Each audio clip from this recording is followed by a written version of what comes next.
وسهلا بكم فيديو جديد. معكم سلمى من قناة سلمى ريفيو.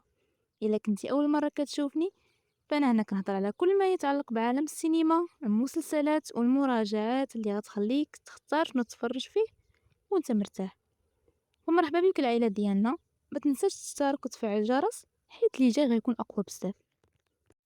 تخيلوا معايا العالم كله مقلوب ومرعوب من فكرة نهاية العالم مع اقتراب سنة 2000، ولكن في واحد المدينة كورية سميتها هاي سونغ، هاد النهاية كانت هي البداية ديال أغرب قصة أبطال خارقين غتشوفوها في حياتكم.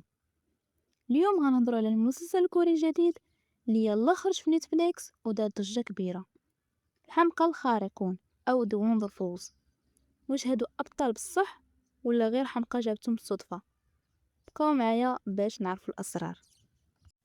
الأحداث كتدور سنة 1993. هاد الستايل ديال التسعينات والحنين للماضي عاطي المسلسل واحد الجمالية خاصة. القصة كتبدا مع ثلاثة ديال المنبوذين أو الفاشلين في المدينة. الأولى هي تشايني اللي كتلعب دورها النجمة بارك أون بين، بنت عشوائية مصابة بمرض خطير في القلب، وكتخطط دير عملية اختطاف وهمية لنفسها غير باش تاخد الفلوس من جدة ديالها الغنية وتسافر تشوف العالم قبل ما تموت.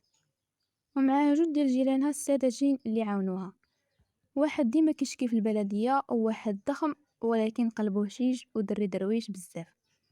هاد الشلة غتوقع عليهم حادثة غريبة وسط مخلفات كيميائية سائلة، غيموتوا يرجعوا للحياة ولكن هاد المرة بقوة خارقة.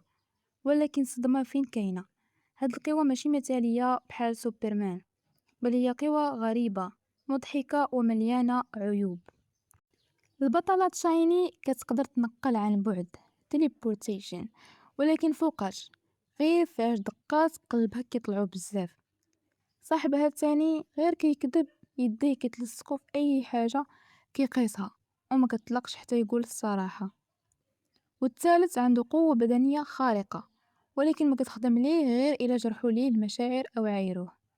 وفي وسط هاد الفوضى كامله كيبداو الناس كيختفاو في المدينه بدون اثر.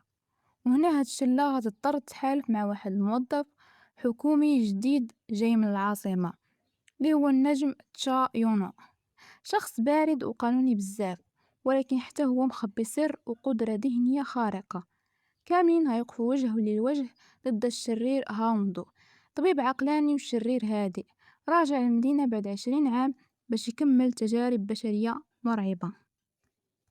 بالنسبة لرأيي الشخصي، هذا المسلسل كيرجعنا للخلطة الناجحة ديال المسلسلات الأبطال الخارقين الكورية بحال موفن اللي كتمزج بين الحياة اليومية العادية والأكشن الخيالي. القوة الكبيرة ديال المسلسل هي الكوميديا السوداء والعلاقة بين الشخصيات. المخرج عرف كيفاش يخلينا نتعاطفوا مع الناس فاشلين وعاديين لقاو راسهم فجأة هازين مسؤولية إنقاذ مدينة كاملة من نهاية العالم. المسلسل فيه 8 ديال الحلقات فقط، الإيقاع ديالو سريع وممتع، ورغم أن بعض اللقطات فيها تحولات درامية مفاجئة إلا أن النهاية في ليلة رأس السنة 1993 كانت قوية بزاف وفيها مواجهات حابسة للأنفاس. التمثيل ديال بارك أون بين كان هربان كالعادة وعطات للشخصية حيوية خلت المسلسل ما يكونش ممل نهائيا. في الختام، مسلسل The Wonderfuls هو تجربة ممتعة خفيفة وفي نفس الوقت كتخليك تفكر في معنى البطل الحقيقي. اللي كنتي باغي شي حاجة تجمع ليك بين الضحك تشويق وأجواء التسعينات فهذا مسلسل ما خصكش تفوتيه نهائيا. كنتمنى تكون هاد المراجعة عجبتكم، وقولوا لي في التعليقات واش تفرجتوا فيه وشكون أكثر شخصية عجبتكم القدرة الخارقة ديالها المقلوبة.